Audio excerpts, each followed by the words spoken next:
గొప్ప పండితుడు మంచి ఉదాహరణ చెప్తున్నాడు. ఇస్లాం యొక్క ఉదాహరణ కాస్త జాగ్రత్తగా వినండి, అర్థం చేసుకోవడానికి ప్రయత్నం చేయండి. ఒక వజ్రాల వ్యాపారి కారు వెళ్తుండగా ఒక చోట కారు ఆగింది. ఆయన కారులో కూర్చుని రోడ్డు పక్కకి చూశాడు. చూస్తే అక్కడ ఒక వ్యక్తి పాత ఇనుప సామాన్లు కొంటున్నాడు.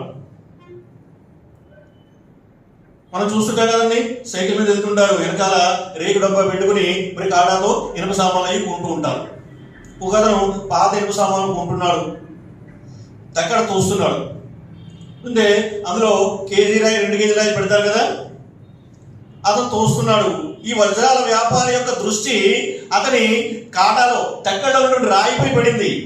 ఈయన ఏం చేశారంటే డోర్ తీసుకుని దిగి బయటకు వెళ్ళాడు. అతని దగ్గరికి వెళ్ళి ఏంటయ్యా ఈ రాయి అన్నాడు. అని చెప్పాడు, అయ్యా ఇది కేజీ రాయండి. కేజీ రాయికి బదులుగా నేను ఈ రాయిని తూకానికి వాడుతూ ఉంటాను. ఇది ఎప్పటి నుంచో వస్తుంది. మా తాత కూడా దీంతోనే తూసేవాడు, మా నాన్న కూడా దీనితోనే తూసేవాడు, నేను కూడా దీంతోనే తూస్తున్నాను. ఇది కేజీ రాయికి సమానం. ఆ వజ్రాల వ్యాపారి చెప్పాడు, ఓరి పిచ్చోడా, అదేంటో నీకు తెలుసా? కోట్ల విలువ చేసే వజ్రం అది, కోట్ల రూపాయల విలువ చేసే వజ్రం అది. అది తన దగ్గర పెట్టుకుని మీ తాత దరిద్రాన్ని అనుభవించాడు, దాన్ని తన దగ్గర పెట్టుకుని మీ నాన్న దరిద్రాన్ని అనుభవించాడు, దాన్ని తన దగ్గర పెట్టుకుని నువ్వు దరిద్రాన్ని అనుభవిస్తున్నావు. అంటే కోట్ల విలువ గల వజ్రాన్ని నీ దగ్గర పెట్టుకుని నువ్వు దరిద్రాన్ని అనుభవిస్తున్నావు. కారణం ఏంటి అంటే ఆ వజ్రం యొక్క విలువ నీకు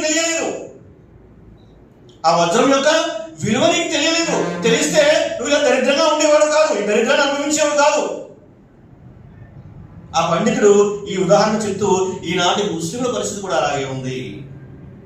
మా తాత అబ్దుల్ రహమాన్ ముస్లిం, మా నాన్న అబ్దుల్ సత్తార్ ముస్లిం, నేను అబ్దుల్ రహమాన్ ముస్లిం అనేది మాకు వారసత్వంగా వచ్చేస్తుంది. ఎలాగైతే ఆ రాయ అతని తాతల దగ్గర నుంచి అతనికి వచ్చేసిందో ఇస్లాం అనేది మాకు వారసత్వంగా వచ్చేసింది. కానీ ఆ రాయి యొక్క విలువ తెలియక అతను దరిద్రాన్ని అనుభవించాడు. ఇస్లాం యొక్క విలువ తెలియక మేము అనామకులుగా మిగిలిపోయాము.